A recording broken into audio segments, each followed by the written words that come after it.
Good morning student.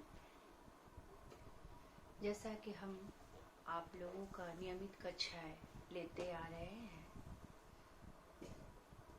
उसी आधार पर हम बीएड सेकेंड ईयर के लिए आज course 10 creating and inclusive education समावेशी शिक्षा यूनिट 2 का हम वीडियो के माध्यम से आप लोगों की कक्षाएं संचालन करने जा रहे हैं। जैसा कि इसमें यूनिट 2 के अंतर्गत हम आप लोगों का अधिगम बाध्यता की प्रमुख विशेषताएं एवं प्रकार, treatment of learning, adaptation teaching method, अधिगम बाध्यता के अंतर्गत उनकी ऐतिहासिक पृष्ठभूमि, ये सब क्या है, इन सब चीज़ों की जानकारी हम आप लोगों को वीडियो के माध्यम से देने की कोशिश करेंगे, है ना। आप लोग जब भी कक्षाएं मैं नियमतः लूँगी तो सारे छात्र एवं छात्राओं से निवेदन है कि मुख्य बिंदुओं के लिए कृपया नोटबुक, पेन, मुख्य बिंदुओं को लिखने की कोशिश करें, ठीक है। तो आज हम कोर्स 10 के अंतर्गत आप लोगों को ये ऐतिहासिक पृष्ठभूमि, अधिगम बाध्यता, सीखने विकलांग की पृष्ठभूमि के अंतर्गत कक्षाएं का संचालन कर रहे हैं, ठीक है। तो जैसा कि हम जानते हैं कि प्रत्येक बालक देश का आने वाला भविष्य है। शिक्षा क्या है? मानव का मूल अधिकार है। यह संपूर्ण समाज को एक आधार प्रदान करती है। अपने परिवेश में रहते हुए सभी प्रकार के विकलांग बच्चों को प्राथमिक विद्यालयों में शिक्षा की मुख्य धारा से क्या करना है? जोड़ना है। विकलांग बच्चों को भी प्राथमिक विद्यालयों में शिक्षा की मुख्य धारा से जोड़ना है, क्योंकि बालक क्या है? हमारे देश का आने वाला भविष्य है, नागरिक है, उसे सुनहरा अवसर देना है, ठीक है। तो समेकित शिक्षा से तात्पर्य प्रचलित शैक्षणिक पद्धति में सामान्य बच्चों के उस वर्ग को जोड़ने से है जो किसी तरह अक्षमक अथवा विकलांगता मीन्स कौन? जो अपाहिज के कारण प्रचलित पद्धति के अनुकूल नहीं पढ़ सके। असमर्थ मीन्स नहीं पढ़ सके, भाषा बोलने में, लिखने में, सुनने में जिन्हें कठिनाई हो, या जो वंचित रह गए हो, उनके लिए हमें क्या करना है? समावेशी शिक्षा को डाला गया है, ठीक है। तो शिक्षा के क्षेत्र में समावेशी शिक्षा है क्या? विद्यालय के पुनर्निर्माण की वह प्रक्रिया है जिसका लक्ष्य सभी बच्चों को शैक्षणिक और सामाजिक अवसरों की उपलब्धता से है। किसकी? सामाजिक अवसरों की उपलब्धता में शैक्षणिक क्षेत्र में जो भी सभी उपलब्ध बच्चे हैं, समावेशी शिक्षा में इसमें अंतर्गत सबको लाया है, विकलांगता वाले और सामान्य बालकों को। तो इनको सामाजिक अवसरों की उपलब्धता मिलनी चाहिए शिक्षा के क्षेत्र में, अर्थात विशिष्ट क्षमता वाले बालक, जैसे मंदबुद्धि भी है, इसमें अंधे बालक भी हैं, बहरे बालक भी है और प्रतिभाशाली बालक, उन सभी को क्या कराना है? ज्ञान प्राप्त कराना है, शिक्षा प्रदान करना है। तो समावेशी शिक्षा का है ना, पहले इनकी ऐतिहासिक पृष्ठभूमि जान लेने से पहले क्या है, हमें समावेशी शिक्षा के बारे में तो थोड़ा जान लेना है। तो समावेशी शिक्षा का तात्पर्य उस शिक्षा से है जो सभी बच्चे सीख सकते हैं। क्या कर सकते हैं? सभी बच्चे, इसमें सभी बालक सीख सकते हैं और सभी बच्चों की अलग अलग प्रकार की विशेष आवश्यकता होती, क्योंकि समावेशी शिक्षा में क्या है, अभी हमने क्या बताया, हर तरह के बालक आते, अंधे, बहरे, प्रतिभाशाली। तो इन लोगों के लिए क्या है, अलग अलग प्रकार की विशेष आवश्यकता होती है, उन्हें हमको क्या करना है, समावेशी शिक्षा के अंतर्गत रखना है। बिना किसी भेदभाव को भी इसमें सर्वश्रेष्ठ दिया गया है ना, इसमें जाति पाति को नहीं लिया गया, भेदभाव नहीं रखते हुए हमें क्या करना है, विद्यालय के अंतर्गत इन सबको समावेशी शिक्षा समाहित कर देना है। इसका लक्ष्य क्या है, इसका लक्ष्य है कि सीखने की कठिनाई को हमें क्या करना है, पहचानना है और उनका प्रभाव को, है ना, जैसे सीखने में इन लोगों ऐसे जो बालक हैं, इन लोगों को अगर सीखने में कठिनाइयां आ रही हैं, कुछ पहचानने में इनकी कठिनाइयां आ रही हैं, तो इनकी प्रभाव को हमको क्या करना है, न्यूनतम कर देना है, इनका प्रभाव न्यूनतम करना है। समेकित शिक्षा का अर्थ क्या हो रहा है कि बच्चों एवं युवकों को बिना किसी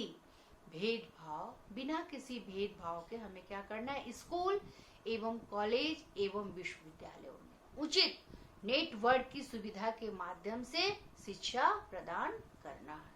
ठीक है, यहाँ तक आप लोग समझ गए होंगे। आगे हम पहले थोड़ा और समावेशी शिक्षा को जान ले, है ना, कि समावेशी शिक्षा है क्या। तो समेकित शिक्षा क्या है, एक ऐसा विषय है जो प्रत्येक के महत्व का, चाहे वह समाज का हो या अध्यापक का हो या स्कूल का हो, क्या, चाहे वो समाज का हो या अध्यापक का हो या वो स्कूल का हो या प्रबंधक का हो या किसी स्टाफ का हो, ठीक है, तो स्थानीय प्रशासनिक क्षेत्र से संबंधित हो। तो सामान्य बालकों के अभिभावक को अथवा अयोग्य बालकों के, जो अयोग्य बालक हैं, बार बार हम बोल रहे हैं कि इसमें समावेशी शिक्षा में क्या है, मंद बुद्धि, बहरे और अंधे, तो यह प्रतिभाशाली जो अयोग्य बालक है उसके अभिभावक को। तो यहाँ पर इन सब चीजों को क्या करना है, हमें एक ऐसा विषय है, इन सब चीजों के हमें महत्व को जानना है। ठीक है, जिसको जैसी जरूरत है, कहने का तात्पर्य क्या है, जिसको जैसी जरूरत है उनको वैसे ही शिक्षा दी जाए, इसको बढ़ावा देना है। और हमको क्या है, ये सब जो बढ़ावा देने का कार्य किसके हाथों में है, ये विद्यालय के, विश्वविद्यालय के सभी के शिक्षक के हाथों में निहित है। ठीक है, तो मानव संसाधन विकास मंत्रालय की प्रमुख योजना इसके लिए क्या चलाई गई थी, हमने आपको पिछले क्लास में भी पढ़ाया था, फर्स्ट ईयर में, सर्व शिक्षा अभियान, सबों के लिए शिक्षा। तो यह लक्ष्य सुनिश्चित किया गया, क्या लक्ष्य सुनिश्चित किया गया कि 6 से 14 साल तक के बच्चों, जो निःशक्त सभी बच्चे 8 साल तक क्या करें, प्राथमिक विद्यालयों में शिक्षा को सुनिश्चित की जा सके। शिक्षा पर बनी हमारी राष्ट्रीय नीति के भी अनुसार राष्ट्रीय अवधारणा में शिक्षा अनिवार्य रूप से क्या किया गया, सबके लिए किया गया। यहाँ पर असमर्थ, है ना, असमर्थ बालक सीखने विकलांगों को कैसे सीखना, देखिए क्या है, जैसे ही शिशु जब जन्म लेता है ना, तो जन्म के दौरान, जन्म से मृत्यु तक वो क्या करता है, सीखने का ही कार्य करता है। लेकिन हमें यहाँ क्या देखना है, सीखने की विकलांगता कैसी, इसकी ऐतिहासिक पृष्ठभूमि है, कौन असमर्थ है, असमर्थ मीन्स यहाँ पर क्या होगा, योग्यता का अभाव, किसमें किन सब चीजों का योग्यता का अभाव है, जो वो किन कारणों से समाज में आकर सही ढंग से वो शिक्षा का विकास नहीं कर पा रहा, सही बोल नहीं पा रहा है, सही लिख नहीं पा रहा है। तो उन सब चीजों, योग्यता का यहाँ पर अभाव, असमर्थता का क्या शाब्दिक अर्थ हुआ, योग्यता का अभाव। तो जिनमें शारीरिक रूप से, मानसिक रूप से तथा व्यवसायिक, इन सब तीनों क्रियाओं की योग्यता क्या हो जाती है, असमर्थता के अंतर्गत समाप्त हो जाती है। तो बालकों को यहाँ पर हम क्या करते हैं, समावेशी शिक्षा के अंतर्गत बालकों को हम प्रेरित करते हैं, और प्रेरित करने के लिए क्या करते हैं, टेलीविजन के, ऐसे बालकों के लिए टेलीविजन का सहारा लेते हैं, प्रोजेक्टर के माध्यम से भी बताते हैं, और बहुत सारे चित्रों के भी माध्यम से बताते हैं। हम क्या करते हैं, अपने जो पढ़ाने की जो तरीका है, ऐसे बालकों जो असमर्थ रहते हैं उनको क्या करते हैं, हम इन सब चीजों से उसे बार बार हम क्या करते हैं, उसे रिवाइंड करते हुए, रिप्ले करते हुए बार बार उन्हें हम सुनाते हैं और दिखाते हैं, क्योंकि ये क्या है, मंद बुद्धि के जो बालक है वो एक ही है ना, उन्हें उनके लिए क्या है, विशेष सुविधा के साथ विशेष कक्षा होनी चाहिए ताकि वे अपनी विषय वस्तु को समझने में आसानी से समझ सके। तो चलिए यहाँ तक हम अपने जो सिलेबस के माध्यम से था समावेशी शिक्षा है ना, उन सब चीज़ों के बारे में जाने। लेकिन हम आप लोगों के लिए यूनिट 2 के माध्यम से हमें आज क्या पढ़ना है, ऐतिहासिक पृष्ठभूमि सीखने, विकलांग की परिभाषा जानना है, ऐतिहासिक पृष्ठभूमि जानना है कि ये है क्या, historical background and definition of learning disability. ठीक है, तो आज शिक्षा के, ठीक है, इसके अंतर्गत हम देखते हैं इसकी ऐतिहासिक पृष्ठभूमि यूनिट 2 के अंतर्गत। ध्यान दीजिए यूनिट 2 का है ना, हम क्लास ले रहे हैं यूनिट 2 के माध्यम से। आज हम देखेंगे सीखने विकलांग की ऐतिहासिक पृष्ठभूमि। तो आज शिक्षा के सार्वभौमिकरण के प्रयास के तहत समावेशी शिक्षा के संप्रत्यय पर क्या मिला है, बल मिला है। लेकिन लोगों में क्या है, अभी भी जागरूकता का अभाव है। और विशिष्ट बालक कौन है, और विशिष्टता कितने प्रकार की है, इस संदर्भ में या तो लोगों को जानकारी ही नहीं है या फिर अपूर्ण जानकारी। विशिष्टता की क्या होती है, अपनी प्रगति होती है। ये जागरूकता का अभाव यहाँ पर इसलिए बोला गया क्योंकि मंद बुद्धि के बालक, अंधे बहरे, देखिएगा लोगों में क्या है, समाज में बहुत लोग इसकी सेवा करना चाहेंगे, है ना। बहुत लोग देखिएगा अंधे अगर रोड क्रॉस करे, ये कर रहे या बालक, तो वैसे बालक को क्या हीन भावना से लोग क्या करते हैं, समाज के लोग या शिक्षक के लोग उसकी तरफ ध्यान नहीं देते हैं। लेकिन हमें क्या करना है, आज युवा पीढ़ी के दौरान हमें ऐसे बालक को क्या करना है, शिक्षा में समाहित करना है। ऐसे बालक कौन है, ऐसे विशिष्ट है ना, इन सब चीजों के बारे में जागरूकता इन लोगों के समाज में हमें क्या करना है, अभी भी जागरूकता का अभाव है, हमें इन सब चीजों में जागरूकता को बढ़ाना है। विशिष्टता की अपनी ही प्रकृति होती है, ठीक है। तो समावेशी शिक्षा या एकीकरण के सिद्धांत की ऐतिहासिक जड़ें कहाँ मिली हमें, कनाडा और अमेरिका से जुड़ी है। अधिगम अक्षमता के इतिहास पर अगर दृष्टिपात है ना, अधिगम अक्षमता, बार बार बोले, लर्निंग है ना, लर्निंग विकलांगता जो है ना, सीखने की जो विकलांगता है, इसका जो इतिहास है, दृष्टिपात करने पर हम क्या पाते हैं कि इस पद ने अपना वर्तमान स्वरूप ग्रहण करने के लिए एक लंबा सफर तय किया। इस पद का है ना, आप लोग नोट करिए, इस पद का सर्वप्रथम प्रयोग 1962-63 ईस्वी में सैमुअल कर्क विद्वान ने किया था। यह पद आज क्या है, सार्वभौम एवं सर्वमान्य है, जिसके पूर्व विद्वानों ने अपने क्या किए, कार्य क्षेत्र के आधार पर अनेक नामकरण किए थे। जैसे इसके अंतर्गत क्या किए थे, सैमुअल कर्क ने न्यूनतम मस्तिष्क क्षतिग्रस्त, है ना, न्यूनतम मस्तिष्क क्षतिग्रस्त, इसके अंतर्गत क्या क्या लिए थे, औद्योगिक वैज्ञानिकों या चिकित्सा वैज्ञानिकों द्वारा, और मनोस्नायु विकलांग, मनोवैज्ञानिक प्लस स्नायु वैज्ञानिकों द्वारा, अतिक्रियाशीलता द्वारा, न्यूनतम उपलब्धता, ये सब क्या है, शिक्षा मनोवैज्ञानिक द्वारा किसने किया था, सैमुअल कर्क ने, ठीक है। नेक्स्ट क्या है, रेड्डी रमार एवं कुसुमा ने 2003 में अधिगम अक्षमता के क्षेत्र में विकास को निम्नलिखित 3 चरणों में विभाजित किया। क्या था, पहला प्रारंभिक काल, अर्ली पीरियड में क्या किया, दूसरा रूपांतरण काल, और तीसरा अस्थापन काल। प्रारंभिक काल और रूपांतरण काल और अस्थापन काल। तो प्रारंभिक काल यह काल क्या है, अधिगम अक्षमता के उद्भव से संबंधित है। वर्ष 1802 से 1946 के मध्य का यह समय अधिगम अक्षमता के लिए कार्यकारी साबित हुआ। यह जो प्रारंभिक काल था ये क्या हुआ, कार्यकारी साबित हुआ। अधिगम अक्षमता प्रत्यय की पहचान एवं विकास की समय से ही आरंभ हुआ।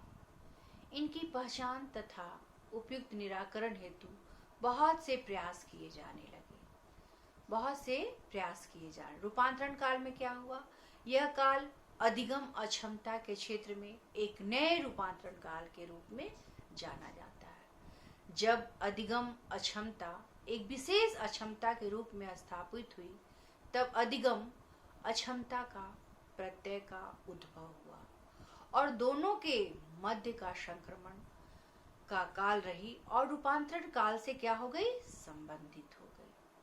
और थर्ड क्या है, स्थापना काल। तो 60 दशक के मध्य क्या हुआ, अधिगम 60 दशक के मध्य अधिगम असमर्थता से संबंधित कठिनाइयों को सामूहिक रूप से पहचान की प्राप्ति हुई। और इस काल में भी क्या हुआ, सैमुअल किर्क ने 1963 में अधिगम अक्षमता शब्द को प्रतिपादित किया। ठीक है, यहाँ तक आप लोग समझ गए। क्रुकसैक ने, आगे हम देखते हैं, क्रुकसैक ने 1972 में 40 शब्दों का एक शब्दकोश विकसित किया। कितने शब्दों का, 40 शब्दों का एक शब्दकोश विकसित किया। इसी क्रम में यदि देखें तो कुर्ट गोल्डस्टीन द्वारा भी 1927 ईस्वी एवं 1936 ईस्वी एवं 1939 ईस्वी में किए गए कार्यों का मूल्यांकन करें तो क्या पाते हैं, मूल्यांकन करने पर हम क्या पाते हैं कि उनके द्वारा वैसे मस्तिष्क क्षतिग्रस्त बालक है ना, क्षतिग्रस्त सैनिक जो प्रथम विश्व युद्ध में कार्यरत थे और अधिगम समस्याओं का उल्लेख किया। सैमुअल किर्क ने इस कार्य को प्रसारित करने के लिए अधिगम अक्षमता अध्ययन कर्ताओं का क्या बनाया, एक संघ बनाया जिसे association for children with learning disability कहा गया। अधिगम अक्षमता का उस समय फिर क्या हुआ, शोध प्रारंभ किया गया। ठीक है, तो अब नेक्स्ट हम क्या देखते हैं कि भारत में जब विशिष्ट शिक्षा, समावेशी शिक्षा की व्यापकता और गहराई को समझने के लिए क्या किया गया, इसको दो भागों में बांटा गया। ऐतिहासिक पृष्ठभूमि के अंतर्गत भारत में क्या किया गया, इसको दो भागों में बांटा गया। पहले आजादी के पहले का युग और फिर बाद का युग। तो भारत का जब उल्लेखनीय जो है ना, ये उल्लेखनीय अतीत रहा है। विशेषतः विकलांग बच्चों की क्या हुई, शैक्षिक सेवाओं के संबंध में है ना, विशेषतः विकलांग बच्चों की शैक्षिक सेवाओं के संबंध में इसका क्या हुआ है ना, उल्लेख हुआ कि प्राचीन समय के महान ऋषियों और गुरुओं द्वारा क्या होता था, अपनी सभी शिष्यों को बिना किसी भी भेदभाव के समान शिक्षा प्रदान की जाती थी। क्या करते थे, सभी शिष्यों को, जो ऋषि के द्वारा पहले क्या थी, गुरुकुल की शिक्षा थी, तो इन लोगों के ऋषि और गुरु जो थे वह शिष्यों में क्या थे, बिना किसी भेदभाव के उन लोगों को शिक्षा प्रदान करते थे। वे अपने शिष्यों में जाति, धर्म, रंग है ना, इन सब चीजों को क्या करते थे, विशिष्ट योग्यता के आधार पर वो किसी प्रकार का भेदभाव नहीं करते थे। जैसे इसे हम एक उदाहरण से समझ सकते हैं। प्रायः अष्टवक्र का उदाहरण लिया जाता है ना। जब हम स्कूल में थे तो प्रायः संस्कृत में ये एक चैप्टर ही था अष्टवक्र। तो अष्टवक्र का मतलब क्या है, उसका शरीर क्या था, इसमें अष्टवक्र का टेढ़ा मेढ़ा था, उसका चेहरा भी कुरूप था और नाम के अनुरूप ही क्या था, उनके सारे शरीर के अंग क्या थे, टेढ़े मेढ़े थे। तो ये ऋषि जो अष्टवक्र थे उनके शरीर को 8 जगहों से टेढ़ा मेढ़ा था। तो ये क्या थे, वेदों से ज्ञाता थे, परंतु है ना, परंतु लोगों के द्वारा क्या कहा जाता था, क्या धारणा थी पहले की, ऐतिहासिक पृष्ठभूमि के अंतर्गत पहले की क्या धारणा थी कि यह किसी जरूर बुरी छाया का प्रतीक है। ये जो टेढ़ा मेढ़ा शरीर है ना, ये जरूर किसी बुरी छाया का प्रतीक है, आत्मा का प्रकोप है इसीलिए क्या है, अष्टावक्र का शरीर क्या है, टेढ़ा मेढ़ा है। तो ये क्या था, पहले भी थे विकलांगता, लेकिन पहले क्या थे, वे इन सब चीजों को अंधविश्वासों से जोड़े हुए थे। लेकिन आजादी से पूर्व अंग्रेजों ने शारीरिक व मानसिक दोष वाले बालकों की शिक्षा में कोई रुचि नहीं दिखाते थे, है ना। आजादी के पूर्व क्या थे, वे इस तरह के जो बालक थे उन्हें हीन भावना से ग्रसित होते थे, वे उनको ऊपर उठाने की कोशिश नहीं करते थे, वे इन ऐसे तरह के बालक को शिक्षा देने की कोई रुचि नहीं रखते थे। भगवान बुद्ध, महावीर, सम्राट अशोक व हर्षवर्धन आदि विशिष्ट बच्चों के लिए क्या किए, अपने महान कार्यों के लिए जाने जाते थे, क्योंकि इन लोगों ने क्या किया, इस विशिष्ट बच्चों पर ध्यान देना शुरू कर दिया। अब हम क्या देखें, आजादी के बाद का युग। तो आजादी के बाद का युग क्या हुआ, विकलांगों की मदद करना हमारा क्या हो गया, है ना। अंग्रेजों क्या करते थे, आजादी के क्या करते थे, ये जो पहले के युग थे वो इस तरह के बालकों पर ध्यान नहीं देते थे। लेकिन जैसे ही आजादी का जब युग आया तो विकलांगों की मदद करना हमारा क्या हो गया, नैतिक जिम्मेदारी हो गई, और विकलांगों को कभी नजरअंदाज नहीं करना चाहिए। इसीलिए क्या हो गया, हमेशा हम लोग क्या मनाते, विश्व विकलांगता दिवस कब मनाया जाता है, 3 दिसंबर 1992 को मनाया जाने लगा। इसमें क्या करते हैं, स्कूल के विद्यार्थियों ने रैली निकालकर लोगों को विकलांगों की मदद के लिए जागरूक करते हैं, और इस शिक्षा के क्षेत्र में काफी उन्नति हुई, इस शिक्षा के क्षेत्र में काफी उन्नति हुई। वर्तमान समय में क्या हुआ, 14 वर्ष तक के सभी बच्चों को मुफ्त अनिवार्य सार्वभौमिक प्राथमिक शिक्षा का प्रावधान किया। मुफ्त अनिवार्य शिक्षा मीन्स मुफ्त क्या है, कॉपी किताब, पेंसिल, ड्रेस, पहनावा और बहुत तरह की विशेष सुविधाएं इन्हें क्या किया, 6 से 14 वर्ष तक के सब लोगों को विद्यालय की तरफ से इन लोगों को प्रावधान किया गया। ठीक है। शिक्षा आयोग 1964-66 द्वारा विशिष्ट शिक्षा संबंधी साधनों व उपकरणों की उचित व्यवस्था की गई, और उचित जब व्यवस्था हुई तो उनके समायोजन संबंधी शिक्षा के प्रावधानों का क्या दिया गया, जागरूक किया गया, सुझाव दिया गया। और इसी के अंतर्गत क्या बना, राष्ट्रीय शिक्षा नीति 1986 ने भी एक बाधित बच्चों व सामान्य बच्चों की शिक्षा एक साथ कराए जाने का सुझाव दिया। भारतीय पुनर्वास परिषद 1986 में स्थापित की गई। जिला प्राथमिक शिक्षा कार्यक्रम जिसकी शुरुआत 1994 में की गई। सन 2000 में भारत सरकार द्वारा सर्व शिक्षा अभियान चलाया गया। क्या क्या हुआ, भारतीय पुनर्वास परिषद कब किया गया, 1986 में स्थापित की गई, आप लोग नोट कर सकते हैं। जिला प्राथमिक शिक्षा कार्यक्रम कब की गई, 1994 में की गई, और सन 2000 में भारत सरकार द्वारा सर्व शिक्षा अभियान का कार्यक्रम चलाया गया। 2005 में फिर क्या हुआ, सरकार द्वारा राइट टू एजुकेशन बिल, है ना, लाया गया।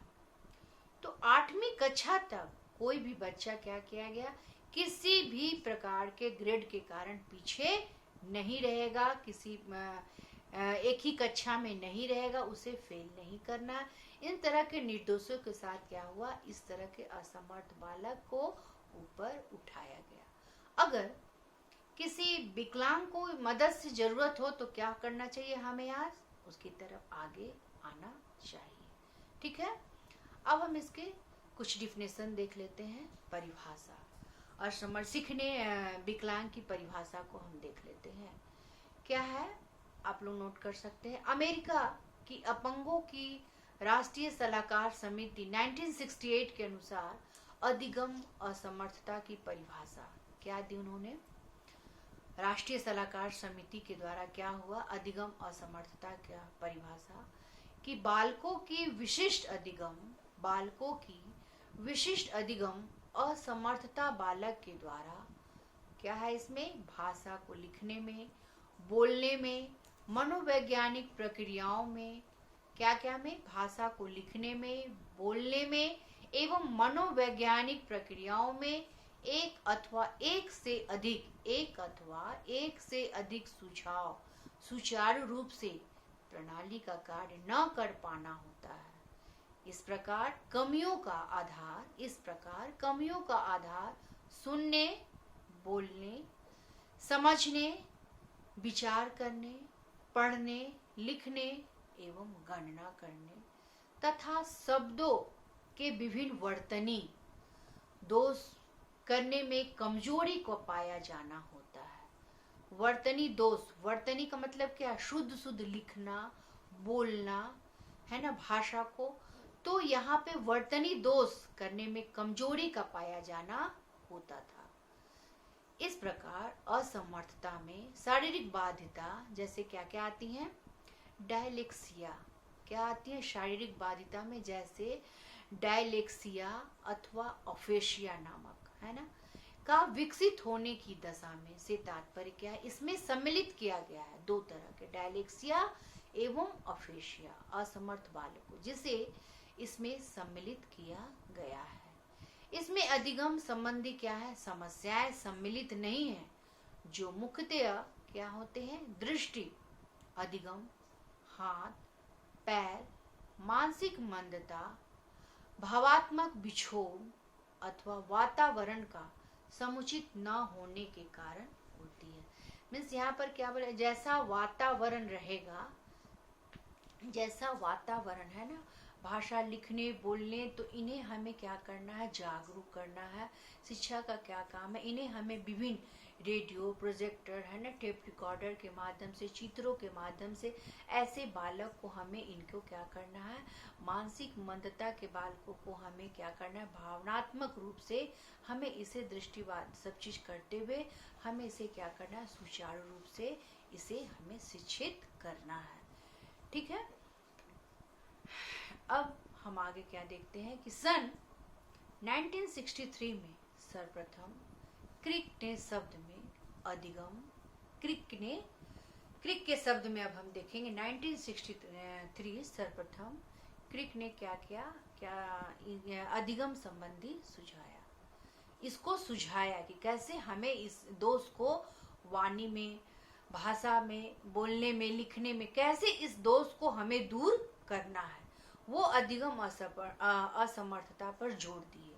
किन किन चीजों पर? वाणी में, भाषा में, पठन में, स्पेलिंग में, लिखने में या गणित की एक अधिक प्रक्रिया का विलंबित विकास है, जो संभवतः सेरिगल आकार्य विचलन के परिणाम स्वरूप होता है। ठीक है।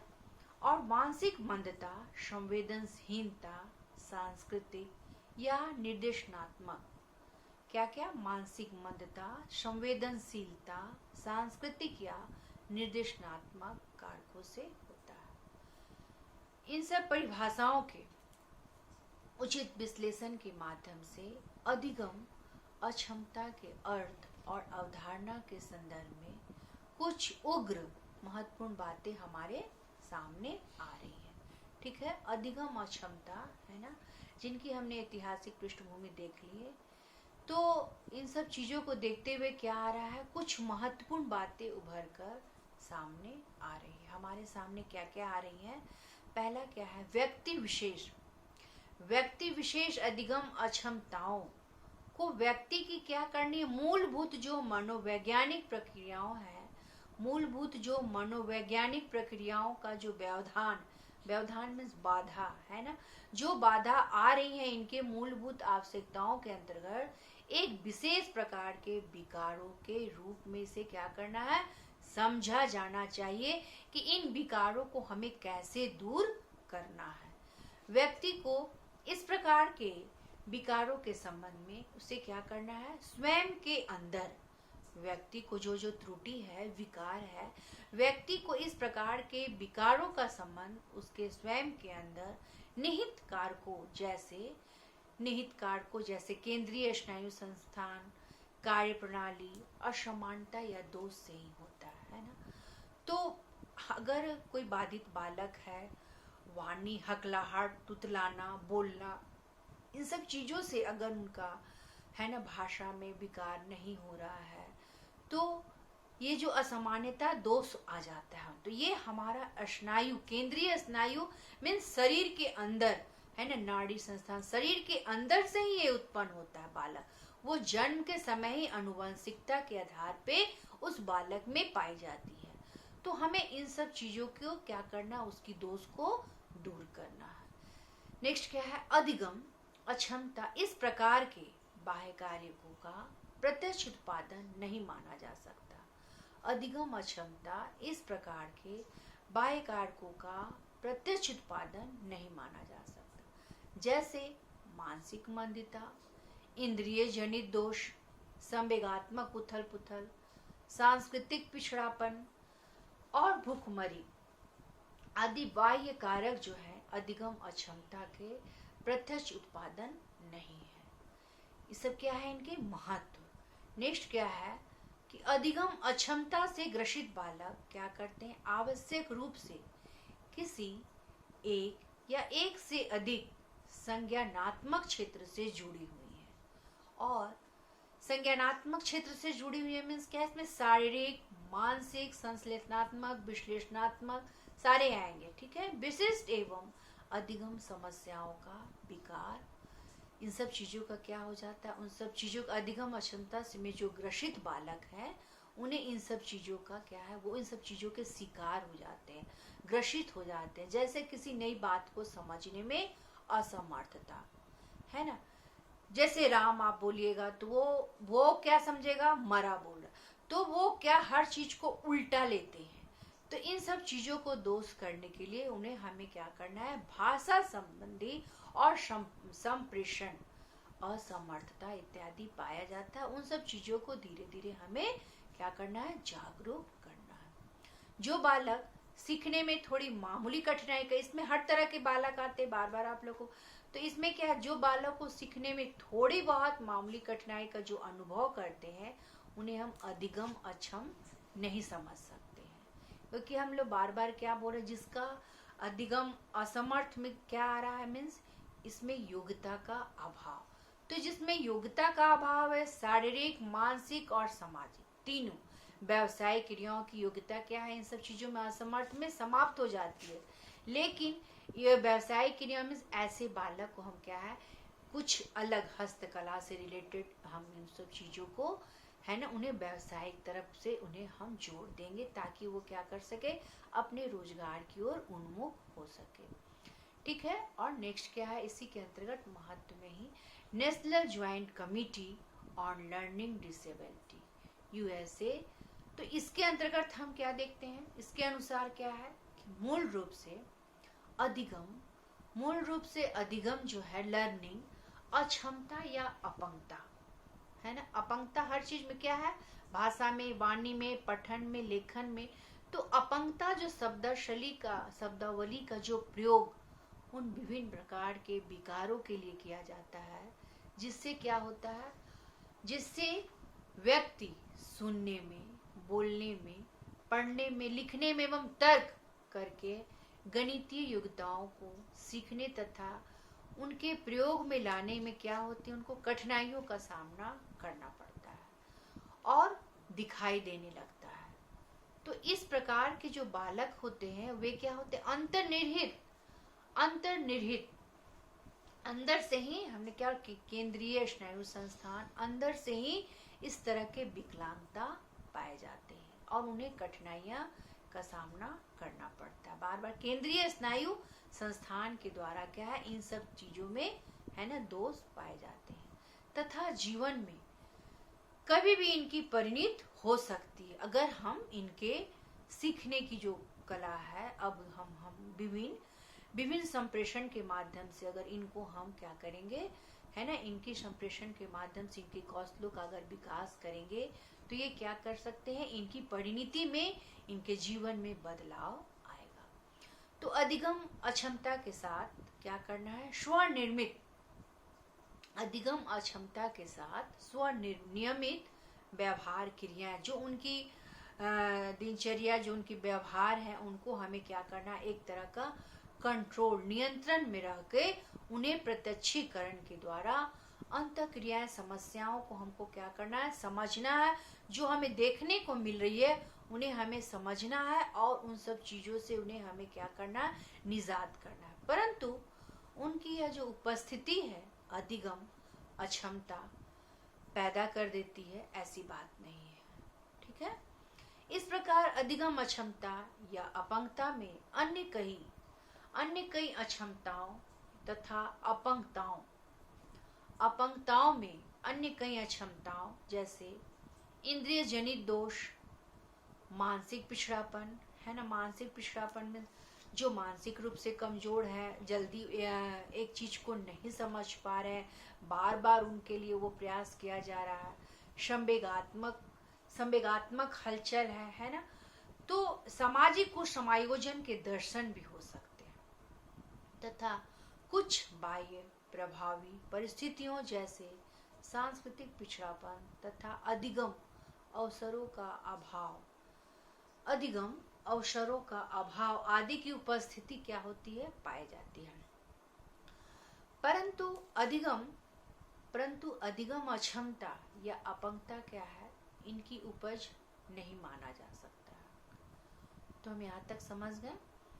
आगे हम क्या देखते हैं कि उपरोक्त परिभाषाओं के आधार पर हम आखिर अधिगम असमर्थता को क्या कहते हैं, कि अधिगम असमर्थ बालक वह है जिसको कक्षा में सामान्य बालकों के साथ क्या करते हैं, पढ़ाया नहीं जा सकता है ना। जो प्रतिभाशाली व्यक्ति हैं या प्रतिभाशाली बालक है, वो कोई चीज को तुरंत, लेकिन इन्हें क्या है, हमें विभिन्न तकनीकों के द्वारा इन्हें हमें पढ़ाने का सहारा लिया जाता है। तो पाठ्य सामग्री विशेष साधना वो विशेष प्रशिक्षित अध्यापकों की आवश्यकता होती है। तो भारत में इस प्रकार के बालकों की संख्या लगभग क्या है, 2.3% है। ठीक है। तो आज हमने क्या देखा, ऐतिहासिक पृष्ठभूमि और सीखने विकलांग की परिभाषा के अंतर्गत हम हर पीरियड को जान गए।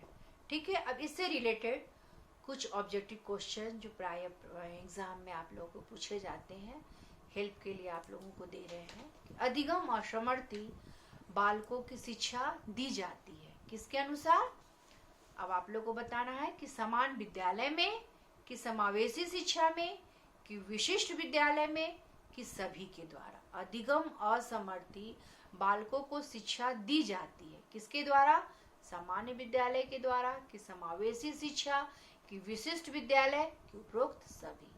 और इससे रिलेटेड एक क्वेश्चन है, सीखने विकलांग की पृष्ठभूमि की विवेचना करें। अगर ठीक है, इतना आप लोगों को आज ऐतिहासिक पृष्ठभूमि बताते हुए मैं अपनी कक्षा को आज यहीं पर समाप्त कर रही हूँ। फिर हम नेक्स्ट क्लास में पुनः आपसे मिलते हैं।